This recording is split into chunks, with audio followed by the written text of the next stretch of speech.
Ladies and gentlemen, bass players around the world,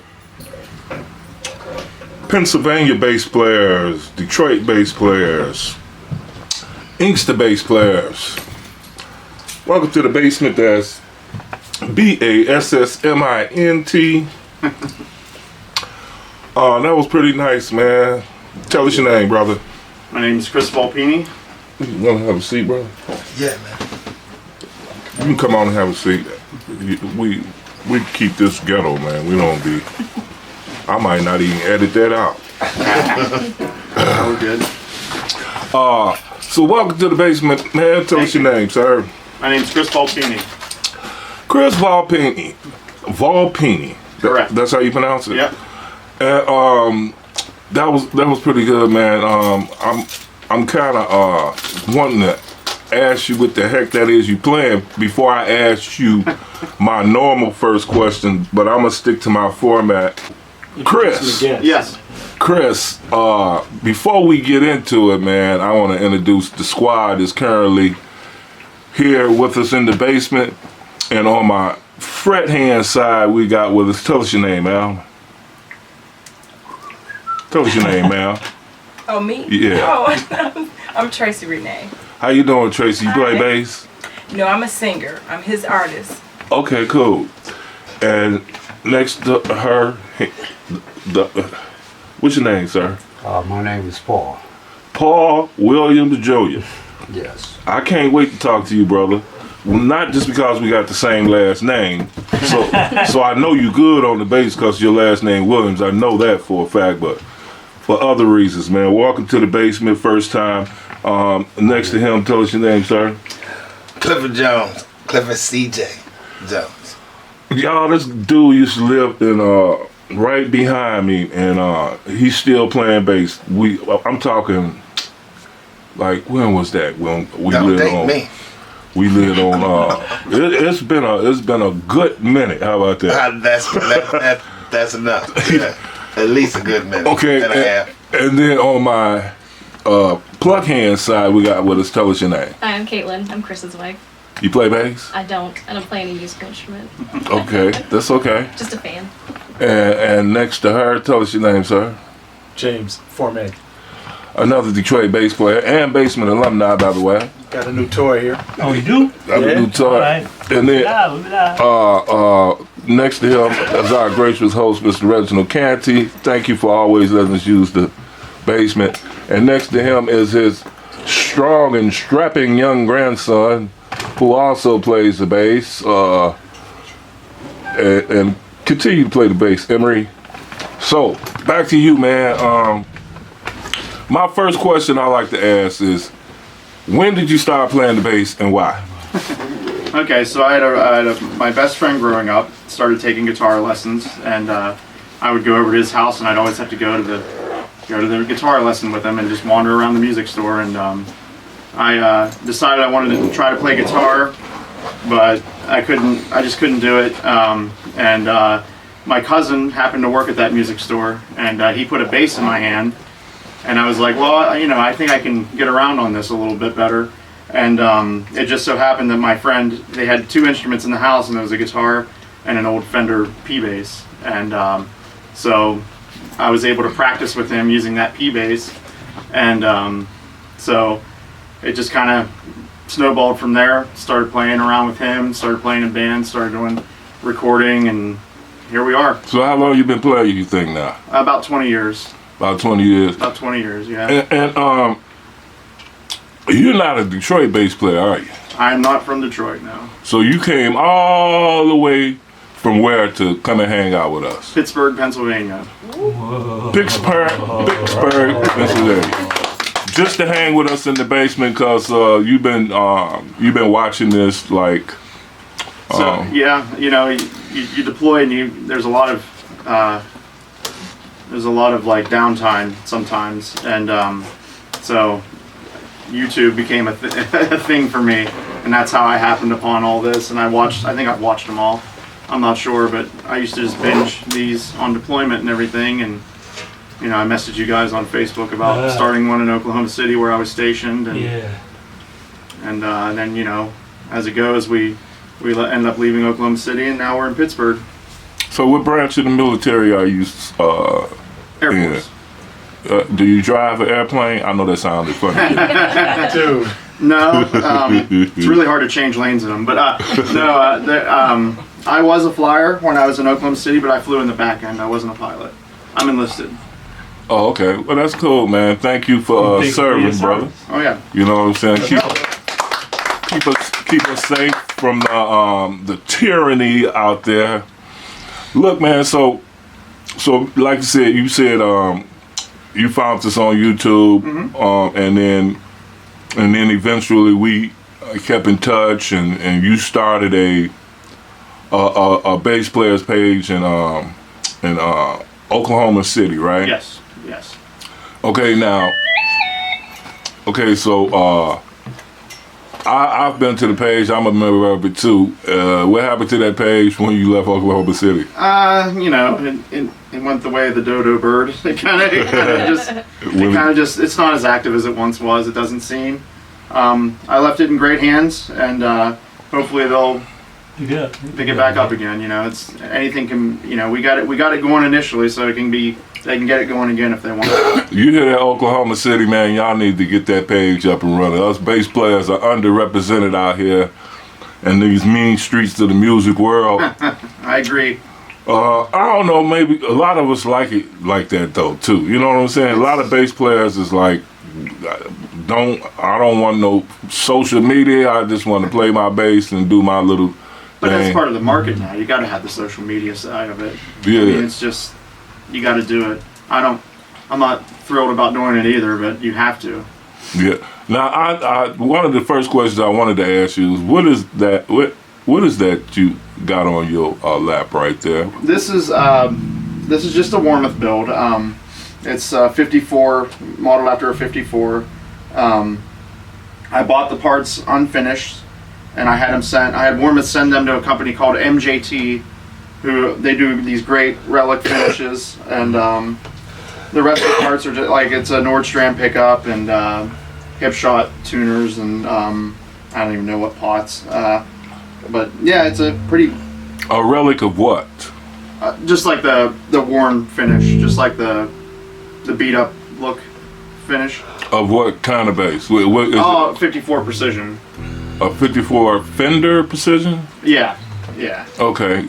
Kind of had a Telecaster look. Is that how the Fenders used to look? Yeah, this was like the first version. The first version. I think Sting plays one of the 50s ones. So like when they came out in 51, that's what they used to look like? Yeah, the only difference between this one and that design was it was a slab body, and this one has the contour. They started on the contours in 54 or whatever, and this one has that. So Then they just started the relic finishes to make them look authentic. It's You know just, what I yeah, it was. Like shop worn already. Yeah, you know, it's a gimmick, but it's. But it's still basis. I like it. I mean, I don't usually go for the relic finishes, but this one's okay.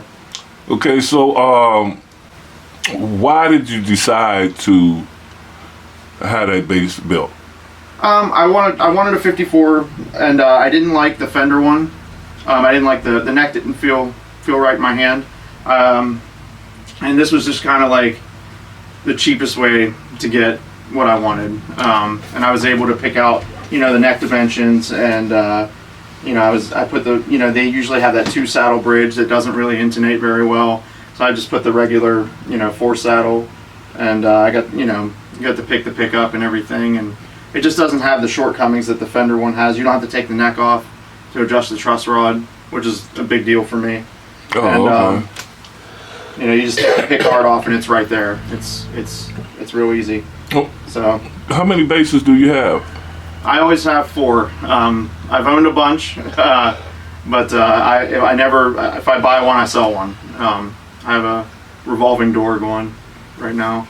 Right, and what kind of the your current 4 do you have? I play Lakelands, and then this Warmouth build. They're all Lakelands. In my opinion, that's what always works for me. I have a 5-string jazz style at 5560, and then I have this one over here, and then I have another 4-string jazz. Okay, so another question I like to always ask: who are some of the bass players that may have motivated you, or that you listen to, or favorites? I don't know the word to use. Even if you don't know the name, of the bands that they play. Yeah. So the first player that I really tried to emulate was from Dave Matthews Band, Stefan Lessard, who I think is kind of underrated in the bass playing world, but he's a really solid player, and I always liked the way he constructed his lines and everything. So I would try to mimic him a lot, and then Rocco Prestia is another big influence of mine. Chuck Rainey is a big influence, and of course, Jamerson and Babbitt. Jamerson's from Detroit, Babbitt's from Pittsburgh. The connection.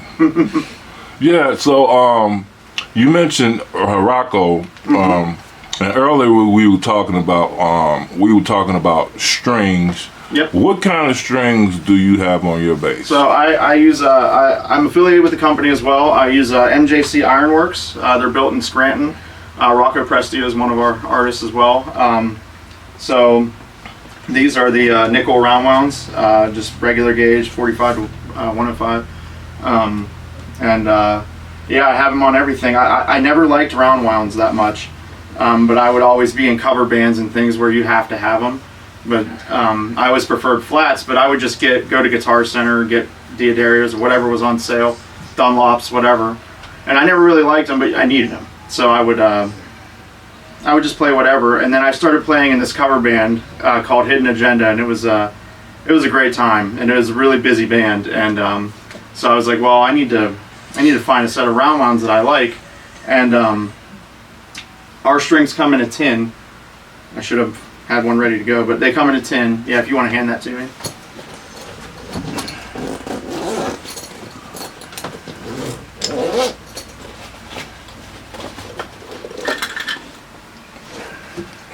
There you go.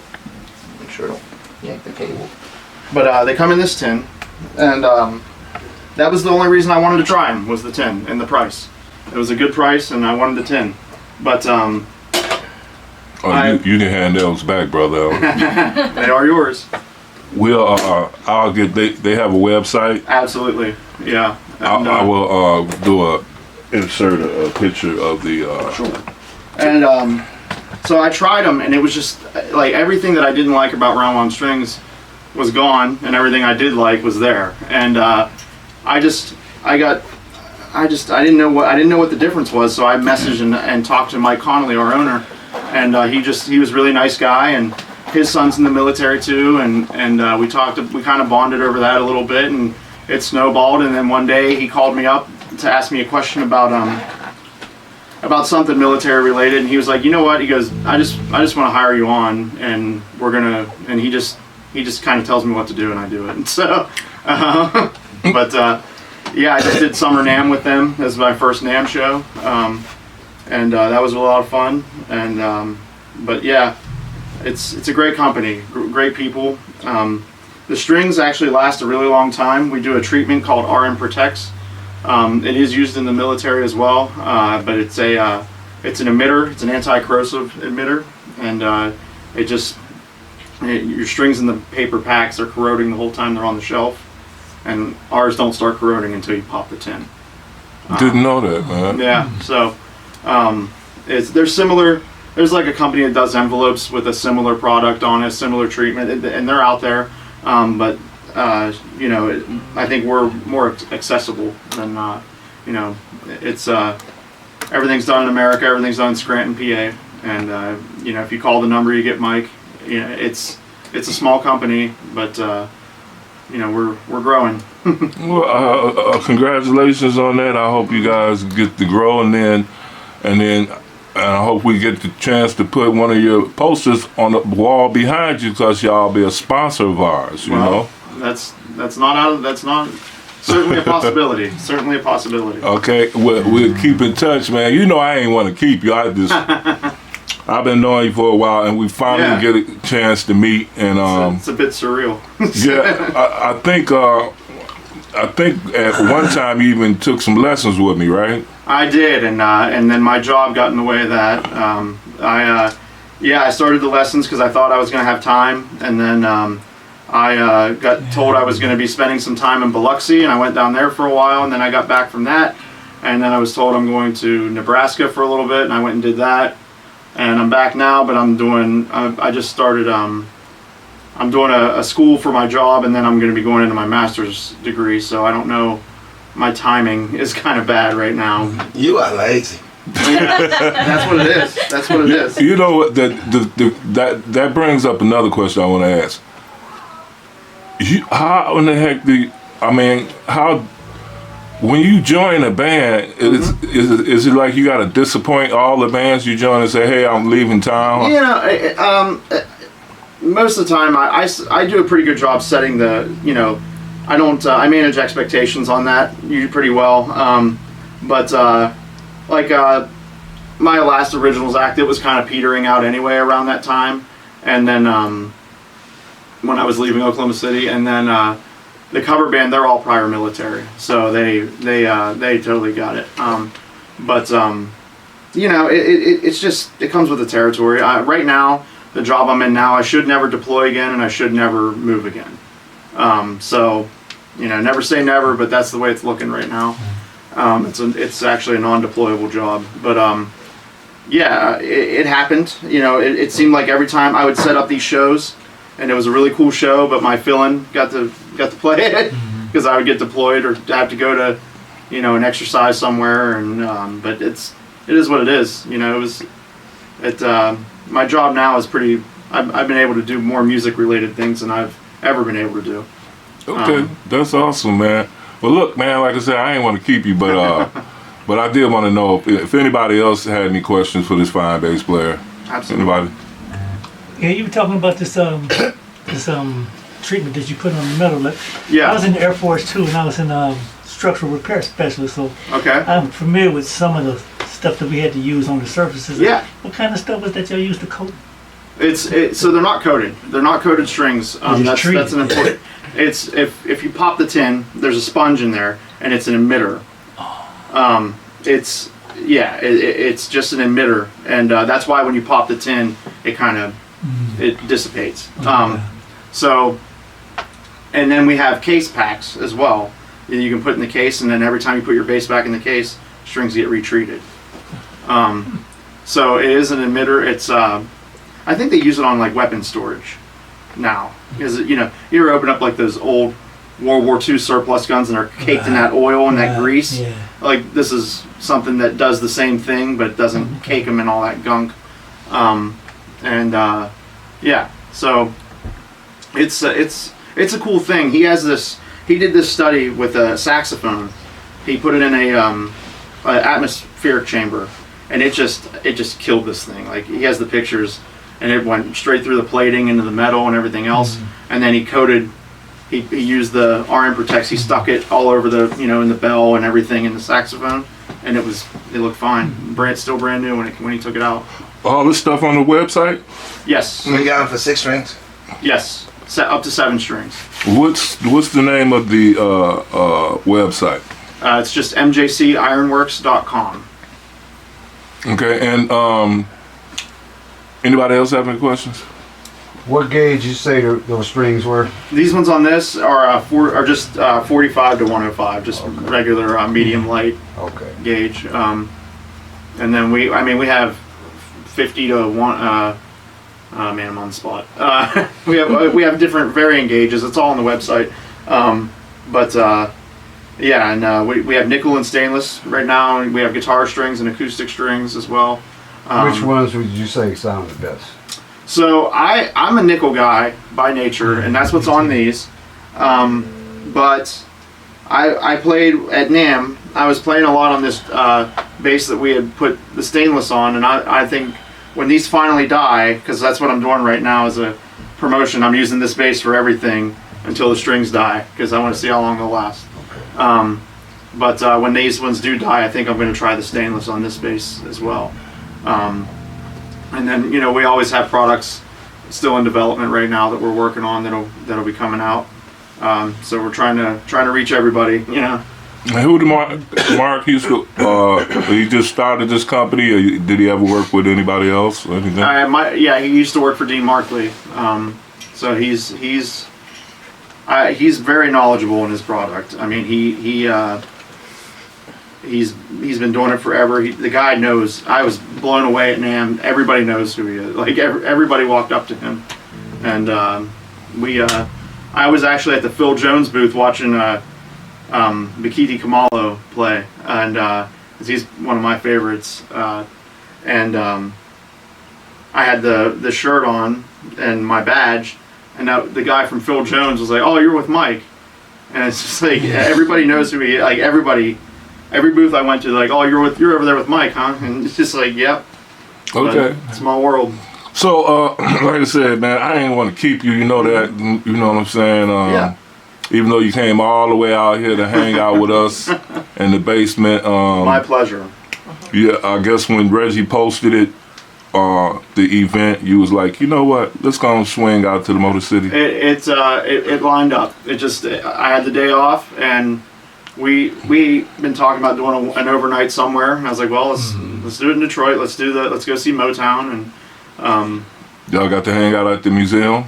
that was intense. Yeah, Did you take the tour? We did. We going down to Studio A and all that. That was something. That was because you know, Jamerson. I'm pretty sure is everybody's hero in this room probably, but I mean, it just. Like being there where he was and all that, it was cool. On the original equipment too. Yeah. Just how they their solutions for things like the echo chamber up in the attic and all. It's just incredible. Yeah, that's kind of why we take that picture in front of Motown. We try to every year as a kind of like a nod to James Jamerson, one of the goats, you know, on bass. You know what I'm saying? I mean, I always say it. If bass players were a tree, James Jamerson is the root. You know what I'm saying?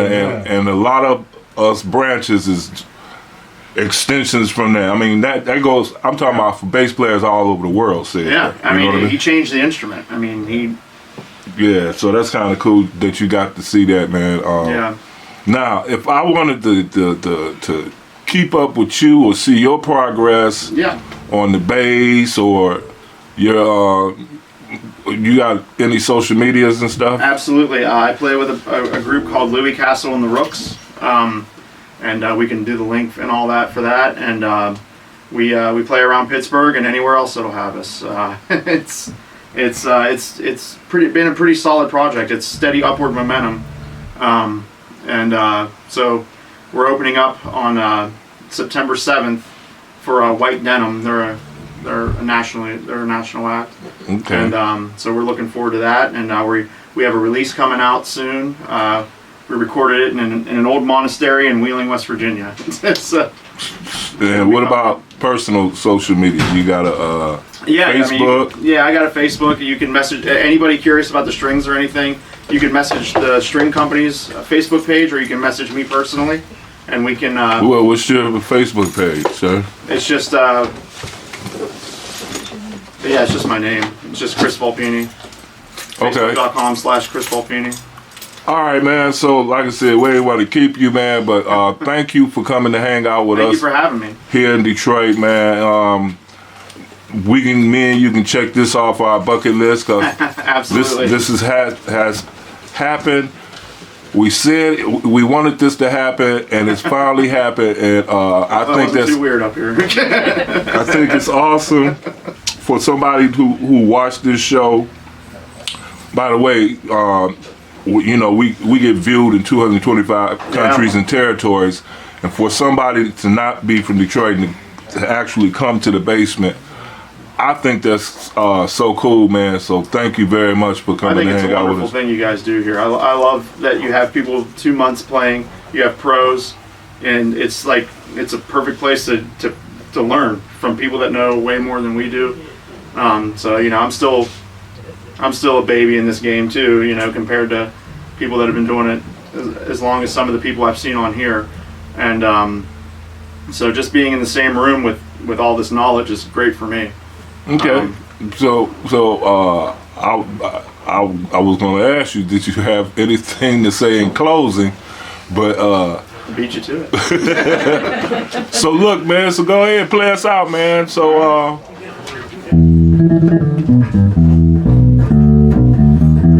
ladies and gentlemen, Chris Volpini, a Pittsburgh bass player.